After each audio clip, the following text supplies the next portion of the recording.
The Morning Roast is live on YouTube right now. Take it away, Bonte. Steph, I down in LA. Atomically? Oh, I love this song. One of the best songs in hip-hop history. No doubt. On this album, they said Wu-Tang's 10 years ahead of their time. Go get yourself a Wu-Tang double CD and educate yourself. Yeah. He was right. No, he was right. He was right. This album ages really well. Yep. By the way, I read the wrong read. That's how you know I'm rusty. Like what's coming up? Like the guy that used to come out of the wall at Oracle. Yeah. Remember Rusty? Yeah. Oh yeah. The big guy. That lived for like a year. Was it even a year? Was it even a year? I kind of missed it. I kind of liked it. It was okay. Know. Whatever. All right. What was coming up was brought to you by Fremont Bank, full service banking, no compromises. The segment is brought to you by Go to State, serving the Bay Area for 3 generations. When you succeed, we succeed. Visit GoToStateLumber.com. One of our favorite guests. We talked to him last time. We talked to him. We were in Boston. That's right. And Frank Isola said, "I got about 8-9 minutes, guys." We ended up talking for 30. And he had his feet up on the desk. Oh, he was loving it. He was loving it. Such a legend. And then the boss man, of course, called us. You had Frank Isola on for 25, 30 minutes. That's a tune. I'm like, it's Frankie Ice from Around the Horn, PTI, Sirius XM NBA Radio, the starting lineup, Monday through Friday, 7 to 10 a.m. How could you not have Frankie Ice on for 30 minutes? We promise we won't do it this time around because I know he has things to do. But Frank, good morning, man. Long time no talk. Joe Shasky, the Butcher, Bonte Hill. How you doing? What's up? So your boss, what was your boss saying? That I was putting people to sleep? That was the No, he said it was great, but he has this rules. thing. Yeah, these little rules. You never want to keep a guest longer than 15 minutes. I'm like, dude, we're talking hoop with Frank Isola, man. He's New York City. He's Mullins' boy. Yeah, it was the NBA Finals. We were Right. in Boston, where the rules change a little bit. Exactly. Absolutely, man. You're a big timer. You're a big timer on the show, and you're a big timer in the West Coast. Chris Willen says hi, by the way. Frank, let's start here. Before we get to the Golden State Warriors and whether or not they're cooked this season with 24 games left, your overall impressions on the All-Star weekend, because it was, to me, it was a bummer. Everything from Adam Silver saying that it's been the most competitive league in league history. That was laughable. Pinocchio. All the guys sitting there, no doubt about that. The All-Star game being a travesty. What was your overall takeaway from Salt Lake City? Yeah, I was there, and, Salt Lake City did a nice job. The weather was fine during the day. At night it got cold, but that's fine. Everything was in walking distance, which makes it good. But, the Saturday night stuff, you knew that the NBA would do that right. There's a reason why Mac McClung was going to go last. Obviously, the NBA knew what they were getting into. There's a reason why he was the last guy to dunk, and he put on a good show. I thought Adam Silver's comment, I'm guessing that because, you hear at the All-Star game, if he's being truthful, he says, of course load management's a problem. We need the guys to play more. Maybe he probably doesn't want that to be the headline with most of the NBA stars in the city that day, but you can't sit there and tell me that it's not a problem. But then the game itself, it tells you everything you need to know. You're talking about load management in a city where John Stockton and Karl Malone played, 2 guys that never miss games. Mm-hmm. And then the game itself, like even Jason Tatum, God bless him, he's out there trying, but he's only scoring 55 points because no one's trying. Right. So even that becomes tainted somehow. And everyone trying to come up with 9 million different ideas on ways to improve the game. Just try a little bit more. Right. No one's asking you to play 100 miles an hour. Right. Can you play at 60 miles an hour as opposed to 20?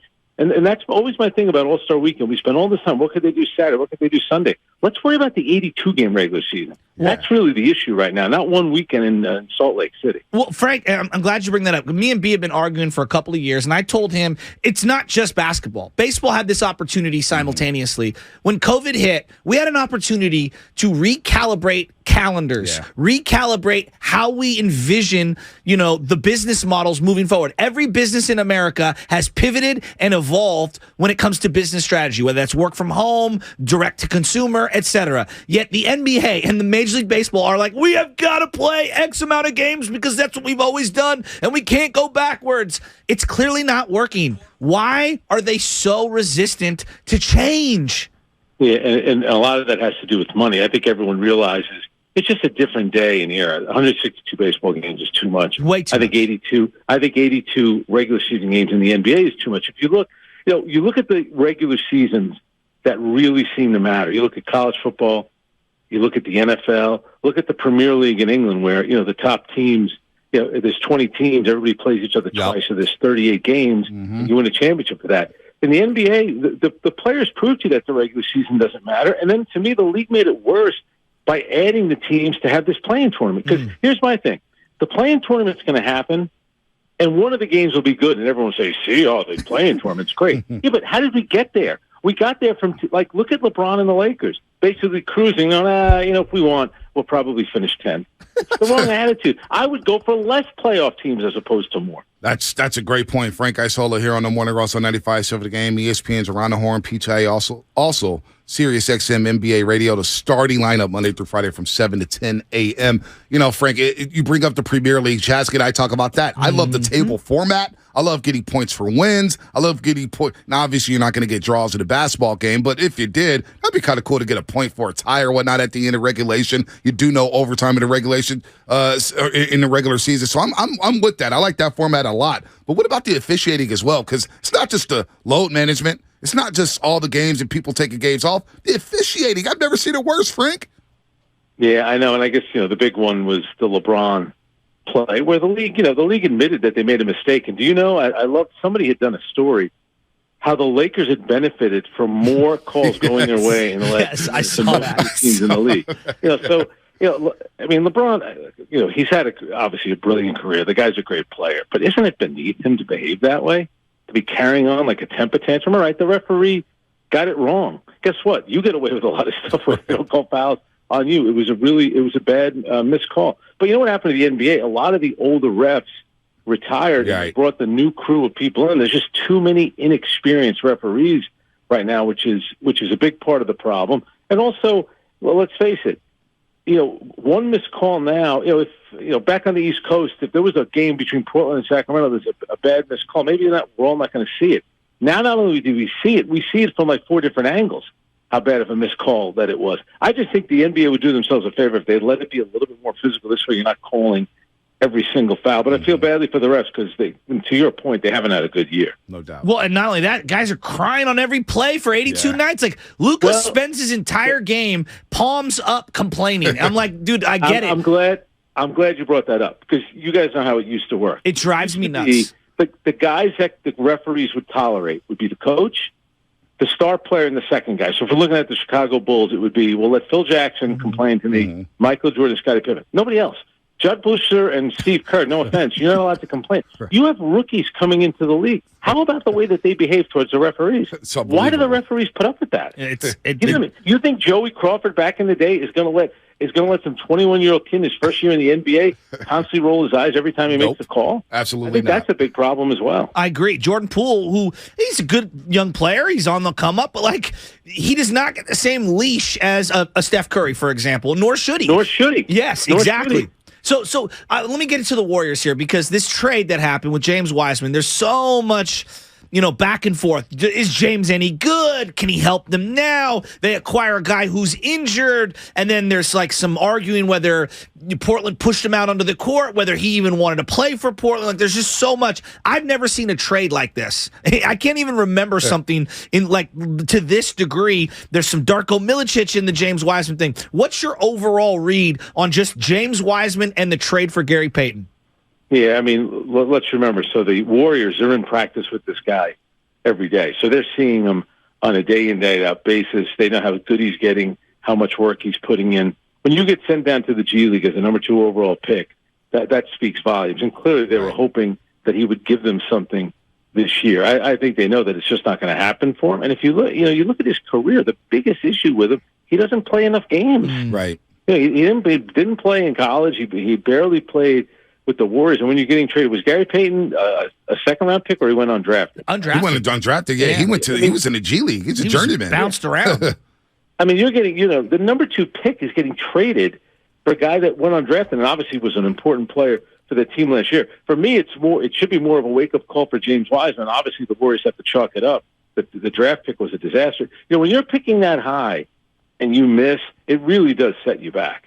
If you pick that high and you get a player that helps you, it changes everything. I guess who else would have been picked that high? I guess LaMelo Ball was the next pick. Correct? Right. And does LaMelo Ball... It wasn't a great draft. Yeah. No, it wasn't. And Frank, and I don't think LaMelo fits here because what happens with Jordan Poole? What happens if LaMelo goes to the bench? Now you got his father complaining, and he's not starting over Clay and Steph. Maybe that first year when Clay's out, but once Clay gets back, there's no way LaMelo's starting. We're talking to Frank Isola here in the Morning Roast. James Wiseman or whatnot gets traded to Detroit.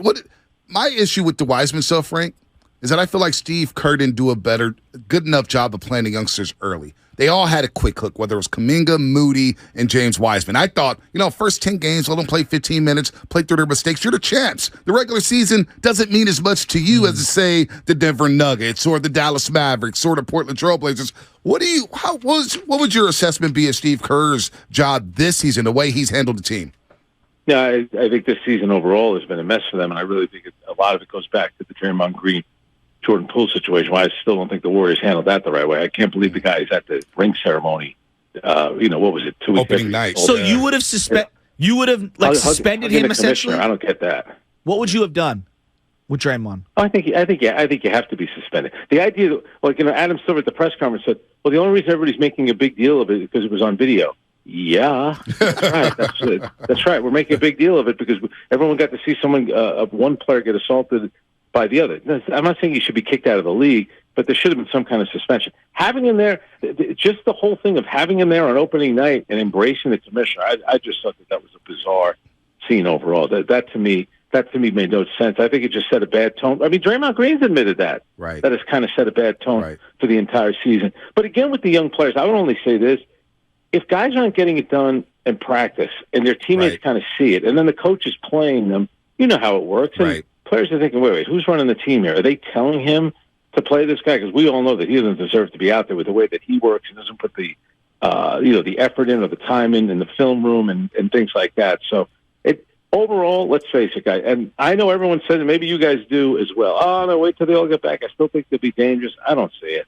That hasn't happened now. All of a sudden it's going to happen. What is it, 58 games that they played in their 500 team? And there's so many good teams now in the Western Conference. And, of course, with Dallas adding my guy Kyrie and then, Kevin Durant with the Phoenix Suns. The Western Conference got better over during the trade deadline. I'm not so sure that the Warriors got better. Yeah, I don't know if GP2 is enough to get them over the top, as you just said, Frank. Phoenix and Denver and the Clippers loading up, even though I don't get the Westbrook move. But you mentioned 58 games in. They have 24 games left, 14 against teams over 500.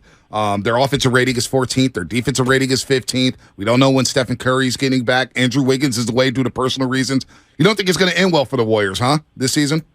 No, I just don't think. I think last year, it's like anything. You got to get a little lucky. I think they were obviously good, but they were a little lucky during the playoffs last year with the teams that they didn't have to face. I just think this year they're having no luck. And Klay Thompson was slow to get going. And what did he say? He wasn't playing at all during the summer, which is a guy that always plays. In the Steph Curry injuries. I think the big thing is the development of the young players. I think that's been the biggest disappointment. It's almost like what the Lakers have with LeBron. He's 38 years old, and he's thinking, all right, I need you guys to carry the team at some point. And I think, especially with Steph and to a certain extent or lesser extent, Klay and Draymond, they're looking at the younger guys. Where are you guys? We need you guys during the regular season, and they're just not providing it. Frank, on your way out the door, I know you're Mr. New Yorker. I'm letting you know this as a fifth-generation native San Franciscan who is furious with Aaron Judge. I swear to God, if he takes one swing in opening weekend, I'll allow you to use this take. If he takes one swing opening weekend against my Giants, and I will be so angry at Gabe Kapler. He needs to be walked and thrown at the entire series. I don't want to see him take one swing. That premeditated free agent fakeness that he did where he was just using the Giants to get a couple extra million from Steinbrenner, I'm furious about it. Well, I'll say this about the guy. He and his agent handled it really well. No, brilliant. Because they didn't say anything. Then it looked like, because I had heard from a couple of people. I'm not too far from the MLB Network studio, so some of their on-air talent live in my town. I run into them. I'm not going to give up the names, but a couple of times, oh no, he's going to the Giants. Believe me, he's mad at the Yankees. So everyone kind of had this feeling that he may go there. So he ends up signing with the Yankees. At the end of the day, they end up increasing their offer for him. So on the Yes Network, and I do the games there, they have a commercial with Aaron Judge, and it's one of these things where they show it in black and white and slow motion and the home runs. And then at the end it says, he said yes. I'm thinking, you're the New York Yankees. What, he didn't do you a favor by signing for $390 million or whatever it was. They're making it seem like he's doing charity work now. So Aaron Judge, to his credit, he handled it really well, and he got his money in the end, and I guess he got the team that he wanted to play for. Sorry for your Giants. No, yeah, trust me, Frank, we're sorry. Not one pitch to hit. I'm telling you. Hang on a second. The Yankees haven't won since 2009. What are you worried about? I'm It's all worried. like My it's all team like sucks. this now. We don't have Aaron One Judge. series That's this century. Listen, Frank, I'm wearing a Bo Jackson jersey today because there's not a jersey I want to wear with the Giants. We got no star players. Our last 30 home run guy was Barry Bonds. Well, you know what the problem is also? What's that? And I went to a game there 2 years ago. The stadium is so nice, and the air, it's such a cool thing to do. You're always going to get the fans. So then after a while, it becomes, what's the incentive to really spend crazy money to get players when we still have fans showing up for these games because we've got such a great ballpark? Yeah, That's an issue as well. The fans stopped coming last year, Frank, and I think they're not going to come this season. Hang on a second. You guys were, I think, top 10 in attendance. Yeah, but I mean, attendance is down in baseball. This was the lowest attendance, I believe, in Oracle Park history last season. Yes, it was. Yeah, they're usually drawing 3 million. Last year, what was it, 2.4, 2.3 or something like that? And I think that's a lie. Yeah. They should all come to the Willie Mays statue and lay a wreath every time they come to the great New Yorker, Willie Mays. How many great New Yorkers did we send out your way? What a joke. Rick Barry's New Jersey. Yeah. We got, obviously, well, thank you for Chris DiMaggio. Mullen. Yeah, thank you. You got DiMaggio. We got Chris Mullen. Exactly. Oh, that's right. Where was he from? Martinez, right? Yeah, Martinez, California. But then they also lived in North Beach. Dom DiMaggio, Pesky Pole, all that. Yeah. So we got a lot of DiMaggio love out here. All right. You got a lot of good Oakland guys, too. No doubt. You know it, Frank. Frank, we'll talk soon, man. It's always fun catching up with you. All right, guys. Take care. All right, Frank Isola. I love my Ron guy. the Horn, PTI, Sirius XM NBA Radio. The starting lineup Monday through Friday, 7 to 10 a.m. Love Frankie Ice. Frankie Ice. Look, we're a little late here with the legal, but you are listening to 95.7 The Game, KGMG FM and AC1 San Francisco, always live on the free Odyssey app. Download the Odyssey app and favorite 95.7 The Game for the best and most up-to-date sports coverage. And this is a Warriors Wednesday. Brought to you by Freeman's Appliance, a trusted name since 1922. Visit freemansappliance.com today. So let's wrap up the NBA stuff. We all agree it was a total disaster in Salt Lake City. Yeah, but All-Star game, All-Star